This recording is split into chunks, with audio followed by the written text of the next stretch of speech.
Okay. Big బాస్కి అడిగారు. మా అమ్మ అక్కడ కూడా షీ పుష్డ్ మీ. నువ్వు ఇలా ఇంట్లో కూర్చునే బదులు అక్కడ ఆ ఇంట్లో ఆ కూర్చో ఇంట్లో వెళ్ళి డబ్బులన్నా వస్తాయి. ఏదో ఒకటి చెయ్యి ఇట్లా ఖాళీగా ఉండకు అని చెప్పి she use to push me. But big boss అమ్మో నా వల్ల కాదమ్మా. మామూలుగానే ఇట్లా టచ్ చేస్తే ఏడుస్తాను. ఎవరైనా ఏమన్నా అంటే నేను అసలు ఉండలేను. నా వల్ల కాదు అని చెప్తే దాన్ని చేయలేదు అది కూడా. ఓకే. బట్ యామిని ఈ జర్నీలో మొత్తంలో ఎప్పుడైనా మీ మెంటల్ హెల్త్ డిస్టర్బ్ అవ్వడం గాని అట్లా ఏమైనా జరిగిందా? ఇప్పటిదాకా అదే కదా చెప్పాను. డిస్టర్బ్ అయ్యాను. అది అలా అవ్వడం వల్లనే ఇవన్నీ కూడా.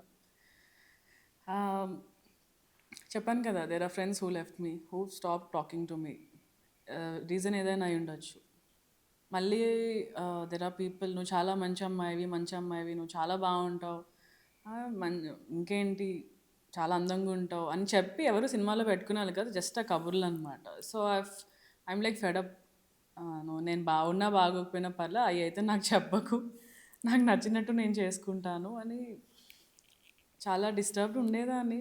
అప్పుడే నేను ఈషాకి వెళ్ళడము. ఐ థింక్ ఆ ఓకే. తర్వాత తర్వాత నాకు అర్థమైంది ఏంటంటే మన చుట్టూ ఒక 30 మంది ఉండే కంటే ఒక నలుగురు ఆర్ ఒకటే ఫ్రెండ్ దట్ ఈజ్ ఇనఫ్. నాకేదైనా ఓకే. కష్టం వచ్చినా బాధ